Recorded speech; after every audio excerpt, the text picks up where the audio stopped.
रामू के माता पिता का कई साल पहले देहांत हो चुका था। अब उसकी दुनिया सिर्फ उसकी दादी थी। गरीबी इतनी थी कि कई बार दोनों को एक समय का खाना खाकर ही सोना पड़ता था। लेकिन रामू कभी शिकायत नहीं करता था। उसे विश्वास था कि मेहनत और ईमानदारी से एक दिन उसकी किस्मत जरूर बदलेगी। सुबह सूरज निकलने से पहले ही रामू उठ जाता है। बेटा, इतनी सुबह क्यों उठ गया? दादी, जंगल जल्दी पहुंचूंगा तो ज्यादा लकड़ियां मिल जाएंगी। अपना ध्यान रखना। आप चिंता मत करो। रामू कुल्हाड़ी उठाता है और जंगल की ओर निकल जाता है। जंगल में कई लोग लकड़ियां काट रहे होते हैं। रामू सूखी लकड़ियां इकट्ठी करता है ताकि पेड़ों को नुकसान न पहुंचे। अरे रामू, तू इतना मेहनती क्यों है? मेहनत ही गरीब का सहारा है चाचा। सही कहा बेटा। घंटों मेहनत करने के बाद रामू लकड़ियों का बड़ा गट्ठर तैयार कर लेता है।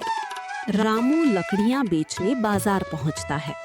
वहीं गांव का घमंडी मुखिया खड़ा होता है। अरे रामू, फिर आ गया लकड़ियां बेचने? जी मुखिया जी। तुझे देखकर लगता है गरीबी कभी तेरा पीछा नहीं छोड़ेगी। पास खड़े कुछ लोग भी हंसने लगते। गरीबी बुरी नहीं होती मुखिया जी, हार मान लेना बुरा होता है। मुखिया नाराज होकर चला जाता है। शाम को घर लौटते समय रामू को झाड़ियों में आवाज सुनाई देती है। वो पास जाकर देखता है। एक मुर्गी घायल पड़ी होती है। अरे, तू यहाँ कैसे? मुर्गी दर्द से तड़प रही होती है।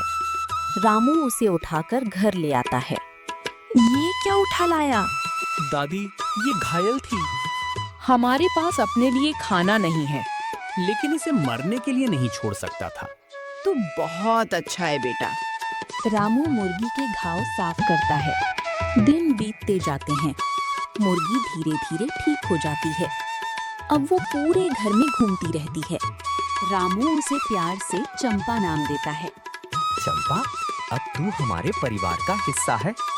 दादी मुस्कुराने लगी है। एक सुबह दादी जोर से आवाज लगाती हैं। रामू, जल्दी आ। क्या हुआ? देख, चंपा ने अंडा दिया है। रामू खुशी से उछल पड़ता है। सच में? अब हम इसे बेच सकते हैं। अमाई पहले से थोड़ी बढ़ जाती है। रामू, तेरे अंडे अच्छे होते हैं, कल और लेकर आना। जरूर। रात को रामू और दादी खाना खा रहे होते हैं। दादी, हाँ बेटा। मैं सिर्फ अंडे बेचकर नहीं रहना चाहता। मैं कुछ बड़ा करना चाहता हूँ। क्या? मैं एक दिन गांव का सबसे अच्छा चिकन बिरयानी वाला बनूंगा। दादी हैरान हो जाती हैं। इतना बड़ा सपना? सपने हमेशा बड़े होने चाहिए। रामू हर दिन कमाई का थोड़ा हिस्सा बचाने लगता है। वो कोई फालतू खर्च नहीं करता। गांव वाले उसका मजाक उड़ाते हैं। रामू करोड़पति बनने की तैयारी कर रहा है। रामू कुछ नहीं कहता। एक दिन मुखिया फिर मिलता है। सुना है तू बिरयानी बेचने वाला है? जी। तेरे पास दुकान कहाँ है?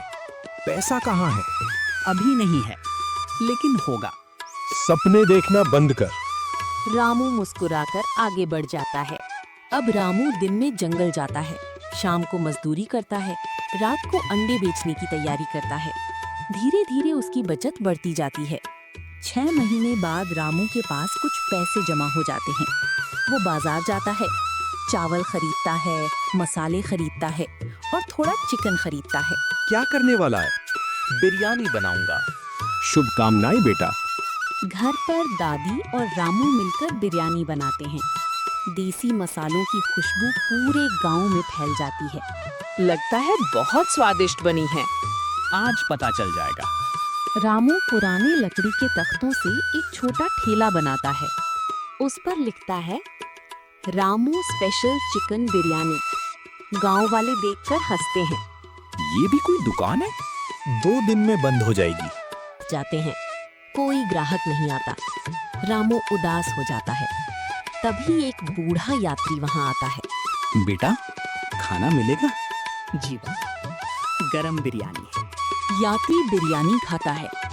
उसकी आंखें चमक उठती हैं। वाह, इतनी स्वादिष्ट बिरयानी मैंने वर्षों बाद खाई है।